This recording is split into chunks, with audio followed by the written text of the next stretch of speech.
So how we doing today? We have Jack Griffiths. Jack's been in America for 5 years. He's about to start his sixth year just now, and he's got quite a unique experience. He's played across Division One, Division Two, and now he's playing in the NAIA. So that's obviously something you don't experience a lot. You've had two transfers, three different schools. So what I want to go over first is just the divisions and your time at each of these levels. So when you first came out, you were at Missouri State, which is a huge Division One school, really. What was that like, just in general terms, being at a school like that? I mean, it was sort of the dream like offer basically. When I was trying to come out, I was looking sort of exclusively at D1s. In hindsight, maybe that wasn't the right thing to do, but at the time, that was my sort of frame of mind. And when I got the offer, it wasn't necessarily a great one in terms of tuition and scholarship and stuff, but the opportunity to go into a place like that and play at a very high level was something that I just got sucked into, really. And yeah, for me, the experience wasn't necessarily a good one. Like anything, and it's a roller coaster ride, and football's certainly the same. Yeah. But that was just down to certain fact. I didn't necessarily get along with the coach when I was there. But the school in general, like everything else was it was pretty amazing, to be honest, in terms of the standard of facilities. In general, in America, the standard of facilities is really high. Every school that I've been at has like the bare minimum is so much higher compared to what I was used to back in England. Oh, 100%. 100%, mate. Yeah, and so when I got to Missouri State, that's like you said, it's a big D1 school for the men's soccer program, but it's also in general I'd say it's a medium to large school in terms of the amount of students that go there. I think it's like 20-odd thousand undergrad students, and they've got an American football stadium that's massive, probably seats like 40,000 or something. Not that I ever saw it full because the American football team aren't great, but yeah, I mean it's the whole American dream sort of thing. Yeah. When you're going out there. When you were making the decision to go sort of D1, was that just because you thought D1 was the only way you could really go? Yeah. Yeah, I think, like I mentioned, it's something that I maybe regret, but it was down to the fact that I didn't know enough about the US college soccer system at the time. So having now been through, like you said, 3 different universities and understood others' experiences as well in terms of going through junior college. I didn't do that, but I've got a lot of teammates and ex-teammates who have been through that path. You sort of realize that in my situation, I just got stuck on like D1 is the only one that will be, I think for me, it was mostly about football standard. I was thinking D1's, if it's D2, they're not going to be like, I'm going to be too good. I was big headed in that thought. And now since I've been out here, like it's completely switched, and I wish I could probably gone D2 or NAIA first and then seen maybe from transferred there. in. Yeah. So one of the things you said right at the beginning was the standard was really high. And obviously we get a lot of players come in and they have that same mindset of D1's the best, I want to play D1. Yeah. And I've obviously spoke to you about it, but what was the background and the standard of a lot of those players in your team? Like, where had they come from? Yeah, so I mean, for all the international lads, the squad that I went into was probably 50-50 split between Americans and internationals, but all the starters were effectively international players. Okay. And they'd all come from academy backgrounds. So we had a couple of boys who had not got a pro deal from Southampton, so they came out to America. There was a lad from Villa's academy, one who was at United with Rashford and then went to Burnley and then came out. There was a goalkeeper who he just graduated as I got there, but he'd been at Tottenham and he trained multiple times with like Harry Kane and stuff like that. So I mean, the level of the lads was really high, and it was all sort of academy backgrounds. And in that scenario, I was probably the only one who hadn't been in one of those academies beforehand. So I think mentally that affected me as well. Maybe I didn't Yeah, play it, like I got a bit nervous in that situation, and that probably affected my ability on the pitch. But the level was high, way higher yeah. than I thought it was potentially going to be. Okay, and then even the Americans, you're saying a lot of the starters were international, but the Americans at that level, they're not pushovers either. No, no, no. And I think I've seen maybe more since I've left Missouri State, like better American players. And it seems over time, as soccer's growing in America, the standard of American soccer players is going to go up and up.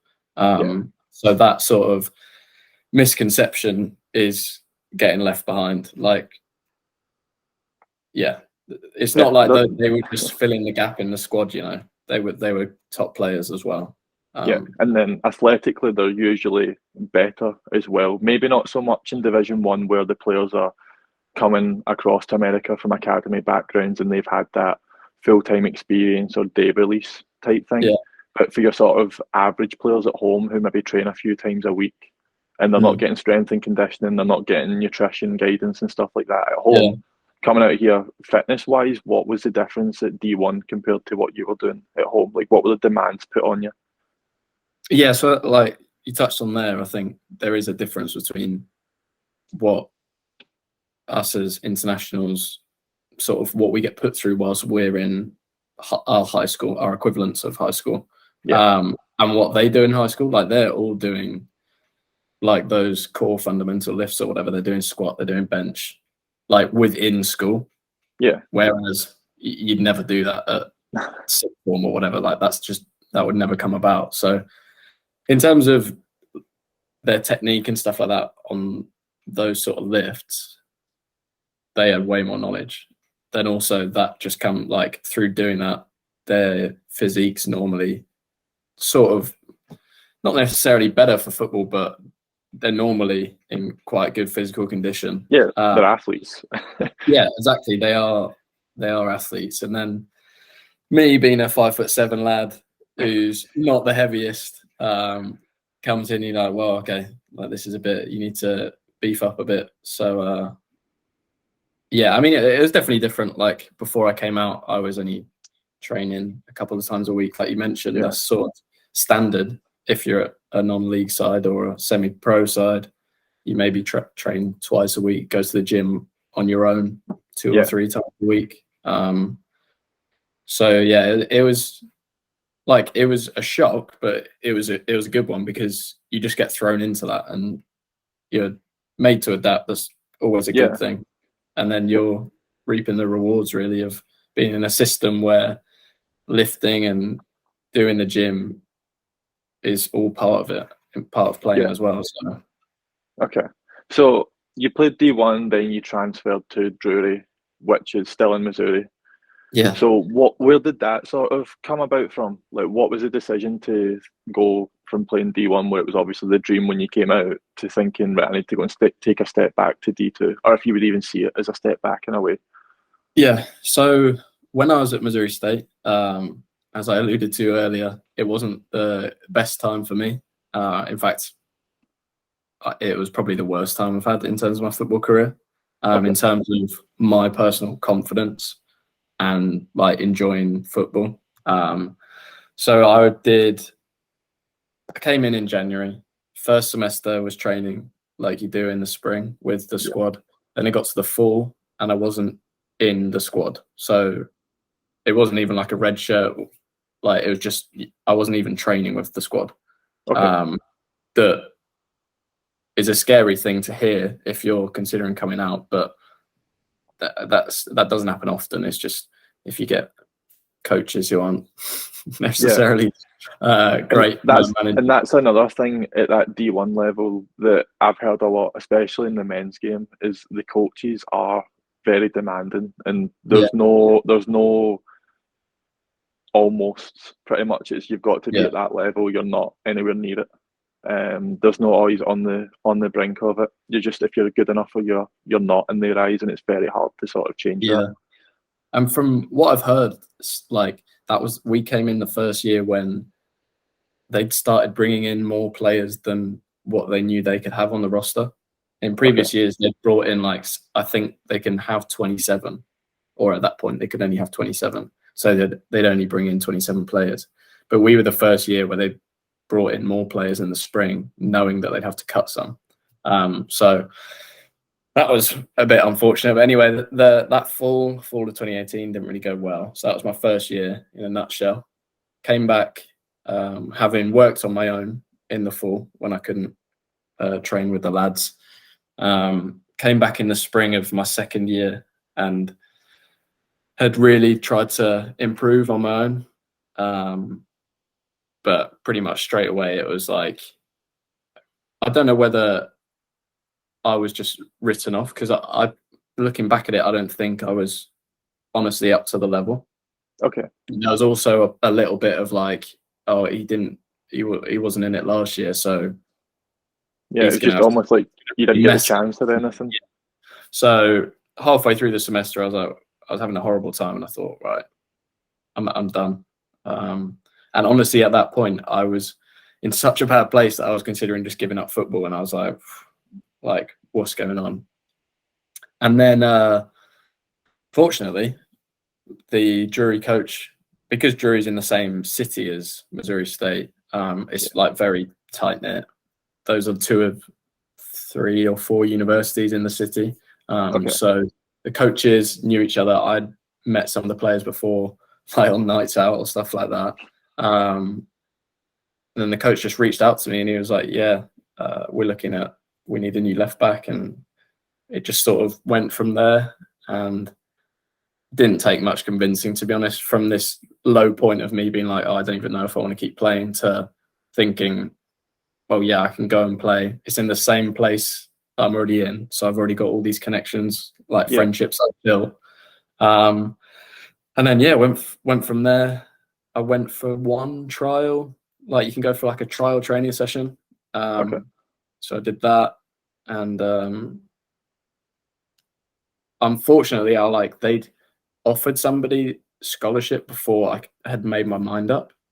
So they couldn't get me in for the fall of my second year. Okay. So again, I was just a student for my second year. And then I started at jury, beginning of my third year, and went from there, played a lot. I'm trying to remember first. That would have been, oh no. So I didn't play a lot because it was COVID. Right, so my third year, it was COVID. It's going well at this point, isn't it? You've had year 1 and year 2, you're not playing, then the third year's COVID. And then, so my fourth year, it would have been, then it was back-to-back seasons. So we played in the spring and in the fall. And that was all worth it eventually. And same sort of thing. I met a lot of different boys, and it opened my eyes to the fact that D2 is a high level as well, because it's the GLVC conference, and it's got Indianapolis, who I think are ranked like 4th in the nation for D2, Maryville, who are always up there as well, and Quincy at that time would have been good as well. Sorry? Would Quincy have been good at that time as well? Yeah, Quincy were, and McKendree, and so there was a lot of good. I think Bellarmine had just gone to D1. Okay. They'd just changed, but it was honestly, looking around the other D2 conferences, it was one of the toughest in the nation, I think. That might be biased because obviously I played in it, but in terms of how good these teams were, it was a really high standard, and probably one that I suited more. And then, it all came back, started enjoying my football way more. Put me in a position where I'm here, really. You said they're obviously in the same area, Mo State and Drury. So in terms of being at the D1 to the D2, when you were moving, what were you thinking? You think this is going to be a lesser level? That I know you hadn't played much, so your confidence was low, but were you confident you could go in and play straight away? Because you'd have obviously seen the standard being pretty close by. Yeah. So, you sort of hit it hit the nail on the head, really, in terms of I was low in confidence, but I was also thinking, if I've been at a D1, and there were times when I was at Missouri State, so in the summer, sometimes we'd come back early and you do a captain's practice where it's just the players and you're doing small sided. And I was keeping up with the pace and I was feeling good at those points. So I knew I had some ability within me. So I had that confidence that, I could go to D2 and do a job, really. What would you say the biggest differences were, like on the field, standard wise, in terms of the demands put on you, the quality, even like the facilities and the coaching styles? Yeah, so on the field, it was I think the individuals held themselves to a higher level at D1. Okay. So at D2, sometimes people would make silly errors and like not really think twice about it, and it would happen again. Whereas at Missouri State, when I was at D1, it was like, you better sort that out quick, or other teammates are going to snap at you and be like, what are you doing? Like, even if you're mates with them, it's a weird one. And I guess if you've been in an academy background, it might be similar to that. But I'd never experienced that apart from playing a little bit of men's football. That if you're messing it up in a rondo, for example, they'll either pick on you and get you in the middle and just keep you in there, or they'll just be like sledging you, like going like, sort it out. You need to pick it up. So I felt that was a big difference. There was sort of that higher standard. Each individual held themselves to a higher standard, I think. And that like reflected both in training and on the pitch when you're playing. And then in terms of off the field, I think the size of the universities was completely different. Missouri State was medium to large. Drury's small, like 1,500 undergrad students. So there's always going to be a difference there in terms of the feel of the university. But I personally... Did you prefer that? Yeah, I preferred Drury. Not because of the people that I met, but the way that the education side for me was better at Drury, because you're in a class of 15 people maybe for each class. And obviously some people hate academics and don't want to be picked on in class. But for me, as you can tell from this, I don't mind just waffling. And I'm not afraid to ask a question. So I quite enjoyed that because it feels more personal with the instructor, and I felt like I was likely to learn more from them. Yeah. And at the end of it, they helped more as well. Yeah. Like, professors were more likely to help me. I could go and ask them questions about not necessarily class-related stuff, and they'd be likely to give me a hand. Would you get that at Mo State? Like, could you have a relationship with your professors at a big school? I think you could, but it would be down to, like, I don't think everybody could. I think it's definitely easier at those smaller schools. Whenever I think of those comparisons, I think at Missouri State, I did a psychology class that had 180 students in it, and you're in like a massive lecture hall, and there's no way you maybe speak to them at the end of class and ask them like if we got a test next week or something, but that was about it. But in that environment, it's just, here's the presentation, keep up if you can. If not, then good luck. Yeah, and they're not really gonna, if you're walking around campus, they're not going to be able to pick you out from that massive class that they've had. Whereas when I was at Drury, if you see a professor, they'll recognize you from class, even that you'd have like last year or whatever, and they'd say hi and you'd have a little chat and stuff. So it was definitely a different feel, and I preferred that smaller class environment, just because I felt like it benefited me more in terms of my academics. Yeah. Okay, cool. So obviously you said first few years were a bit rough on you. Yeah. Maybe it wasn't great, but it gave you an extra few years to keep playing. Now you're on your masters, you're at Missouri Baptist and the NAIA. So you've got all three of the main divisions ticked off. You get to keep playing your whole masters as well, which a lot of boys would bite your arm off for. So D2 and NAIA for me, and you said this when we spoke as well, apart from maybe the top teams, there's not much of a difference in terms of the whole structure on and off the field. Yeah, No, exactly. For me, it's a very similar structure and a pretty similar level as well. Yeah. I wasn't sure what to think about NAIA at all. Even before I came, like that's 4 years of me playing in America, and I still didn't know much about NAIA apart from I had one mate who had transferred from Drury to Georgia Gwinnett College, Okay. and that was the extent of my knowledge really. Yeah. But having, like you said, been through it now, it is very similar, and it's not like there's a drop in terms of facilities and stuff like that. Arguably, MOBAP, where we are now, has better facilities than Drury. And I was pleasantly surprised when I rocked up to the university. Like when I was talking to Jake, who's our head coach, when I first came to the campus, I was like, "Oh, this place is actually like it's decent. Like it's pretty much like all the buildings." I was looking around, going, "I mean, that seems pretty new." I was expecting like some rundown, not necessarily a great place, but yeah, I'd say it's probably better in terms of the athletic facilities compared to Drury, that was my D2. That obviously isn't the be all and end all, but yeah, they're very similar in general, I'd say. Yeah, and facilities help when you're looking at a school and you see they've got this, and this compared to another school that's maybe lacking. You'd probably want to go to the one that looks a bit nicer and has more up-to-date stuff for you. But you were saying, well, we were saying the standard's not very different. You came into us probably around this time last year for the spring. Yeah, exactly. Yeah. Yeah. So we go into the spring and we play, 4 or 5 teams from the old conference that you've played in, and the next sort of 6 to 8 months. I don't think we lost to any of them, did we? I think we drew and won. Yeah, we didn't lose to anyone. 11 was on the pitch. Yeah. When we had our main players on, and one of the key things you said to me when I asked you about the difference of NAI and D2 was, or even Drury, for example, and MOBAP, was your starting 11 are a very similar standard, but then just Drury had a squad of boys that were at that same standard.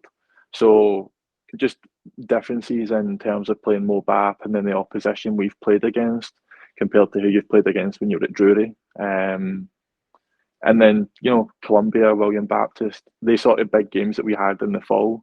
Did you have things like that when you were at Drury? Yeah. So the first bit, what was the first bit of that you just mentioned? Bit, just talking about the oppositions we play against generally. Right. Yeah. So, I mean, like you say, in our conference, we've got Columbia, who are always sort of up there, and then William Baptist this year I don't know their history, but I think they've sort of just come up this year and done really well. I think they've just been sort of growing, and then they just got everything right at the one time. Right. So, I mean, they're both very strong sides, and they both went into the national tournament, and they got through the first couple of rounds, I think. Yeah. So that goes to show that they're both good sides, and yeah, I mean, it is very similar. When I was at Drury, there was, like I said, we had a really tough conference. But as you also mentioned, we've played a couple of those. Well, we've played quite a few of those sides actually. Yeah. And we've either drawn or beaten them. So, I mean, that just goes to show you, like, obviously, on any given day, results might be different, but that standard is very similar. And the whole bit about squad, I think, isn't just necessarily Drury versus MOBAP. It's more of a general thing of universities' rosters regenerate year on year. So when I left Drury, loads of players left, and like it was like 15 players and a lot of starters. So when I was playing there, we had a deep squad, but this year they didn't have that same depth. And coming into MOBAP, I think it's going to be different. Next year coming up, I think we maybe didn't have such strong depth this year, just gone. Well, it actually wasn't, looking back at it, wasn't that bad. No. But I think going into the fall, we're potentially going to be maybe stronger in certain positions. Because we've held on to that core, and then we're going to add to that as well.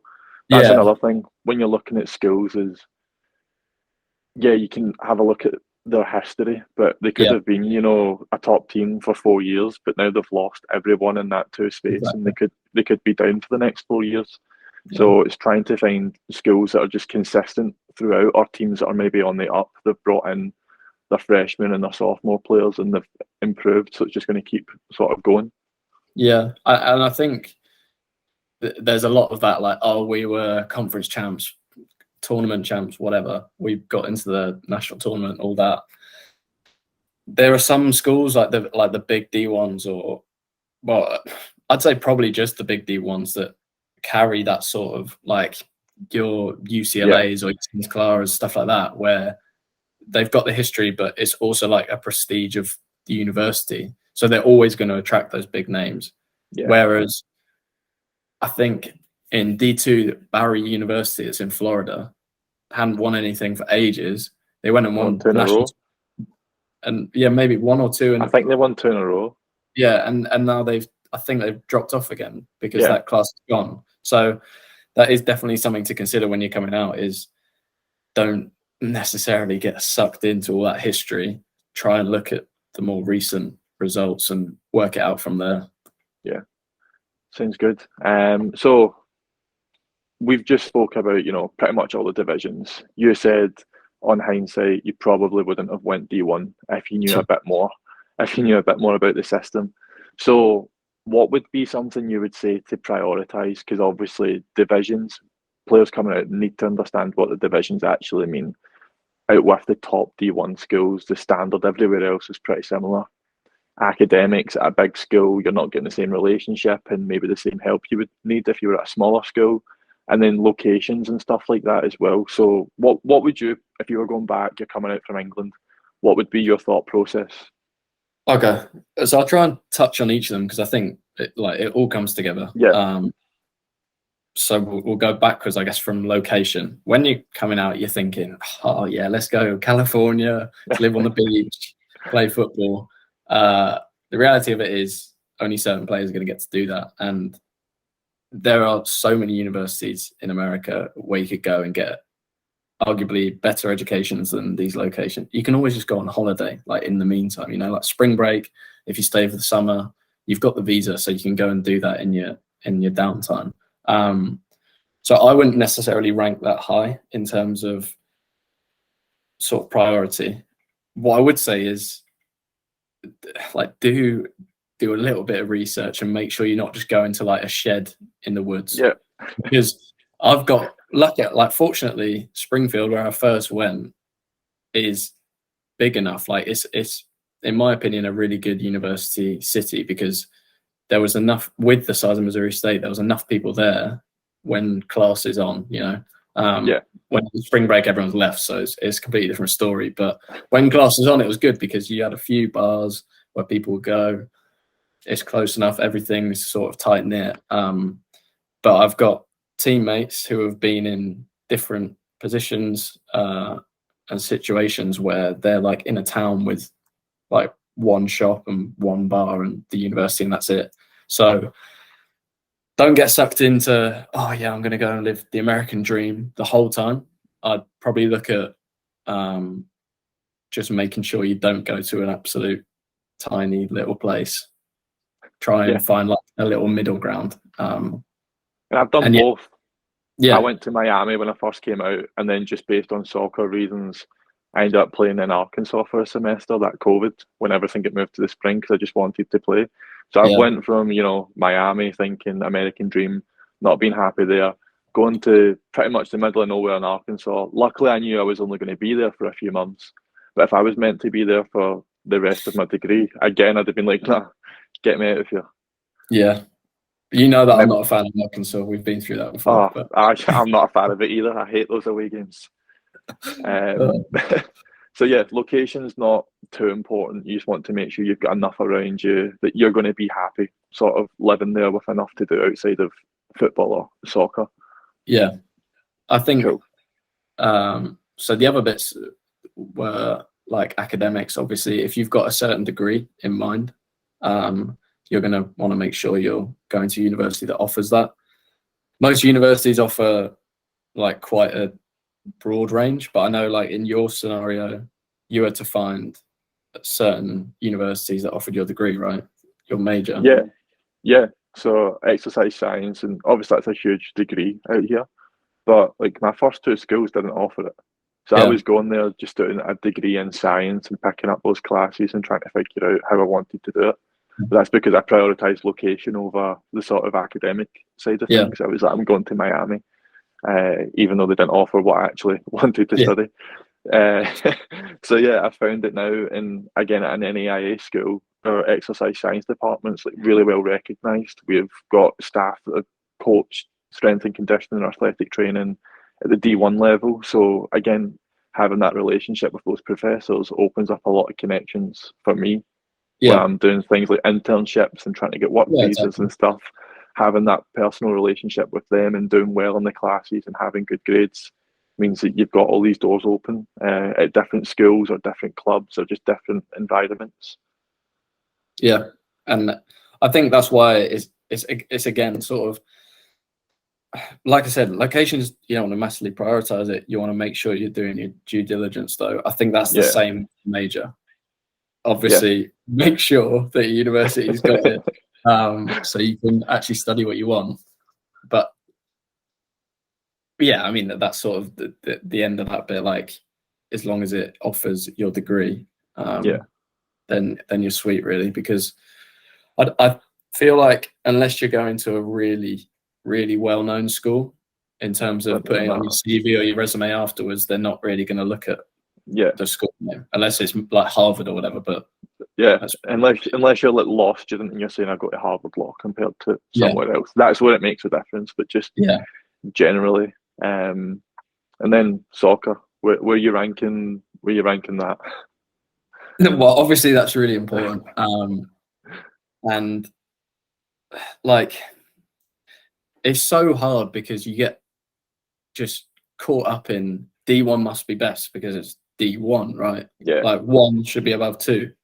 But the fact is that the top D1 schools are they are the best, right? Top with D1, but that goes to like I don't know, 40th in the rankings maybe before you yeah. start coming across top D2 schools, top NAI schools, NAIA, and They'll go and beat them. then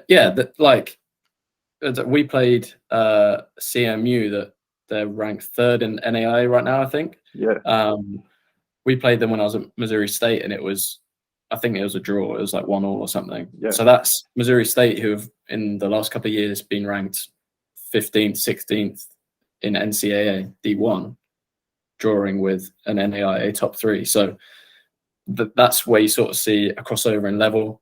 Don't get me wrong. We played some D1s who were dog, like yeah, weren't good at all. And you're thinking that's when my opinion sort of changed. I'm just like, well, there are some bad D1s out here. yeah. Because it's not promotion D2, relegation. no, You're placed in your division based on a school's finances, yeah, size, facilities. There's more to it than being good at your sport because you could be yeah, good at one sport but terrible at other ones. So yeah, it would be too much of a hassle trying to figure that out as well. So soccer is obviously important. Are you wanting to make sure you're playing freshman year, or you want to make sure you at least have the chance to play? yeah. I'm obviously I didn't play at all, so Yeah, it's not something that I went through, and I did it the wrong way, in my opinion. Most people probably agree going out and not playing in your first year is not ideal.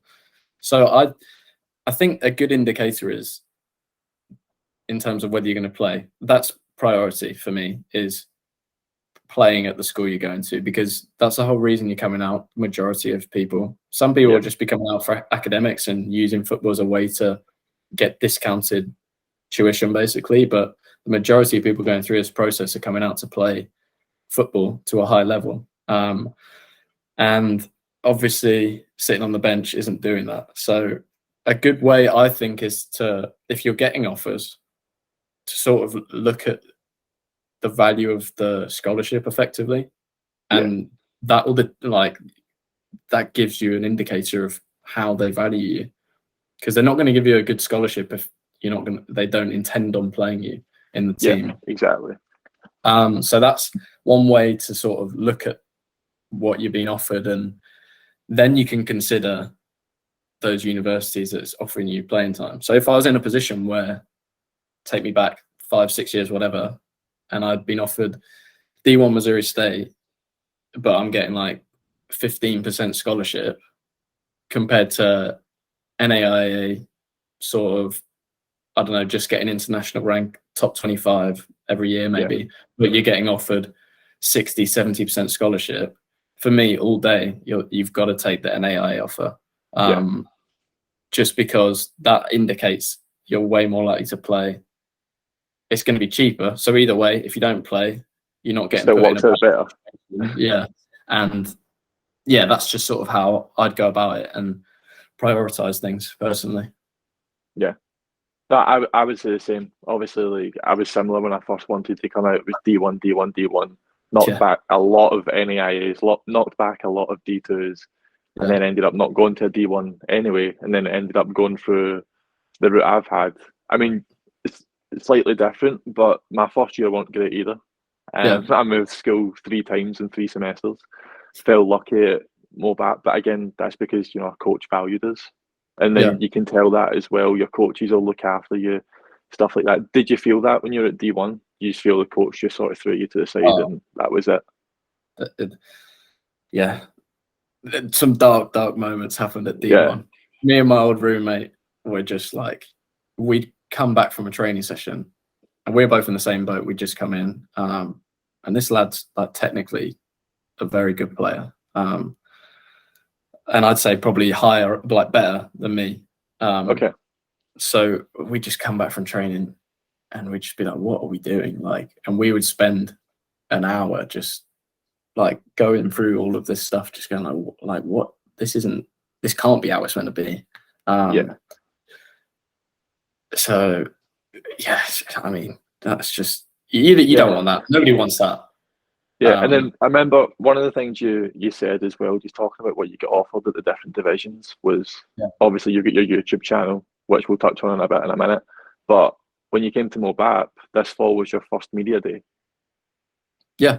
The first time you had all of the cameras and getting your pictures and your walk-up intro stuff. And that's something I tell players when they're looking at it as well, is playing at home, playing sort of like non-league semi-pro, or you can come out here, you can play in stadiums, you can get your name on the scoreboard, you can get your name shouted out, you can have your Sky Sports walk out, like you can be treated like a pro at all the levels if you choose the right school.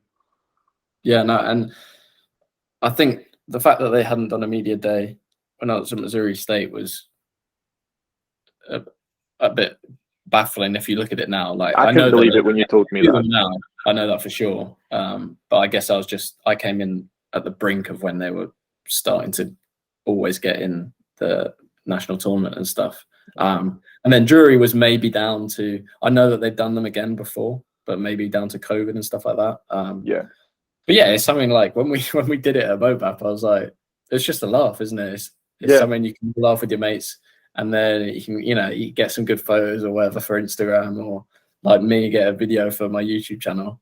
And it, like you said, it does just make you feel like you're in a professional environment. You're valued as a player, and obviously that helps in terms of your confidence, your morale, and all of it, really. Yeah. So talking on YouTube, let's get on to the love of the game for a bit. So what was the sort of push to make you start that? I know the answer, but just sort of explain it a bit. So when I was going through my last, so in England it's college, everywhere else probably high school, sixth form, whatever. I had like a year-long injury, slap bang in the middle of my 2 years, and that was some long name, but I'm not going to say it. But basically, it ended up me having to have ankle surgery on both my ankles, and obviously that put me out for quite a while of football. Couldn't play for quite a while. So the knock-on effect of that is I wasn't getting highlight footage. I wasn't getting like stats and stuff to put on a CV or put in highlight video and send out to coaches. So by the time I finished my high school, I finished college, I didn't have enough to get decent offers or at least what I maybe in hindsight I was getting decent offers, but it wasn't D1. Yeah. I'm not actually sure Oh, about mate, that, going through but some of my emails, you're like, yeah, why did I turn that down? yeah. So I don't know in hindsight whether I was getting good offers, but it felt to me like I wasn't getting the one. Well, I wasn't getting the ones that I wanted at that time. Yeah. So I decided to stay in England for another 6 months. So you sort of graduate high school, whatever, and just before the summer. And then I stayed throughout summer and throughout the winter, throughout the fall, until December. And all that time I was working at my dad's place. He runs like this car place. I was just doing like manual labor and stuff. At the same time, training on my own, training with a team. And then the reason that I started the YouTube channel was to sort of keep myself motivated, give myself that accountability. Like, Yeah. I was training on my own, but filming it and then putting it on YouTube, like saying that I do that every week, I was like, well, you can't upload a video of you doing the training if you're not doing it. Yeah. So I used it as a sort of motivational thing. And obviously, like most of us, we grew up watching YouTube, and I was a bit obsessed, to be honest. I loved watching it all the time. So that played into it. And then when I got out to Missouri State, I did a day in the life that went really well. In general, I didn't upload as much at Missouri State, but that's because of my confidence. Like, I didn't feel, if you're not playing on the team, you don't feel like you go into the locker room with a camera. You feel like a bit of an idiot, really. So that didn't happen as much. But yeah, one video I did really well. Did another couple here and there, and then when I got to Drury and I was feeling confident in my position in the squad and how I was playing and sort of just my life in general, started amping it up, recording a lot more, and it's turned into what it is now. That's something that has enabled me to take part in loads of different opportunities, really, and has built quite a community as well in terms of people that have been able to watch the videos and got little bits of insight here and there about what it's actually like coming out to the States. I mean, I personally love it with my highlights on there that you always put on for me. Seems to be anytime I make a mistake, it's on YouTube. But one of the best moments I think I've seen from it was we were playing Hannibal, and you've got your camera on as we're shaking hands with their players before the game, and was it one of their German boys just says hi to one of his friends on the camera that watches your channel at home. Yeah, so that must be pretty cool as well when, you know, like people from all over Europe, they come out here, but like they know who you are and their friends at home are still watching you. Yeah. Because even when you signed for Mobap, I had 5 or 6 guys text me. I didn't even know like who you were. I'd never seen the channel or anything like that. And they're like Griffiths just signed with you. And I'm like, who's that? So they're sending me the links for it. Yeah, I remember the first gym session we had, and Nath came over to me, and he was like, "You've got that YouTube channel. My mates have been sending me your stuff," and I was like, "Oh," because it's one of those where it's an interesting arena when it's a bunch of lads in a locker room, you know. Yeah, you're gonna get a stick for something, and I got used to that at Missouri State. Like, they ripped me for it and stuff, and I sort of just got used to it and took it on the chin, really. So when I came in, I was like, it was only a matter of time before it got mentioned at some point. And you've just got to, like I said, like laugh with it, like laugh at yourself, because I know it's funny to see somebody doing that, but it's also like looking back. I'll look back on videos from seasons ago, and you have those memories. You've got like that's there for you to go back and look at. So 100%, yeah. Hopefully for my teammates as well, that's something that in the future they can look back on and be like, oh, that was actually, those were good times, and I'm glad that fool was recording those videos. Yeah. But I mean, I know you said boys maybe rip into you a bit, but I feel like our team especially, like, we enjoyed it. We had a different feel around our locker room from the season before, and 100% having you with that stuff definitely helped it, because everyone wanted to be involved in it, not like, oh, get me on the camera, but everyone, we're waiting on the Sunday, texting in the group chat going, when's this video getting uploaded, because we want to see the highlights of beating 9 in the nation and stuff like that. you've got our families texting at home saying when's the next video up? Make sure you send us a link. So it's weird like that, but it was great to be around. Yeah, and I think that jury has, sorry, Mobab. My mind was on jury because I was thinking it sort of started at jury, like Yeah, the boys started accepting it a bit more in that locker room, and I was getting more comfortable doing it, and they were getting more comfortable in it. Just in general, it makes the videos more enjoyable to look back at. But yeah, you're right. I got stick here and there, but quite quickly all the boys were enjoying it and on board with the videos, really. yeah.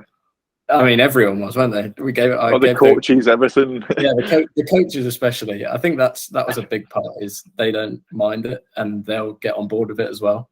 That is something that I didn't expect, but it makes it so much easier to do, and more enjoyable. Really, just makes it funnier. Yeah. No, but that's perfect, mate. Thanks a lot for all your input. I'm sure it's going to have helped, you know, whatever players are watching this, whether they're just considering the process and what to look out for, or for players that are currently working with us, we can go and say, look, here's Jack's experience of playing at this level, this level, this level. Here's what you need to consider when you're getting your offers in, and not doing the D1 only, closing everything else off. I mean, if the offers come in for it, great, but we've got to put it into context of, well, someone else is giving you 90% scholarship, you're going to play there. And you might sit on the bench here, or just the overall experience. So it's been great for us and great for anyone who's going to tune in for it, mate. Yeah, and that's the whole thing with them. Hopefully it helps as many people as possible, and we can keep making sure that players coming out to the States have more open information.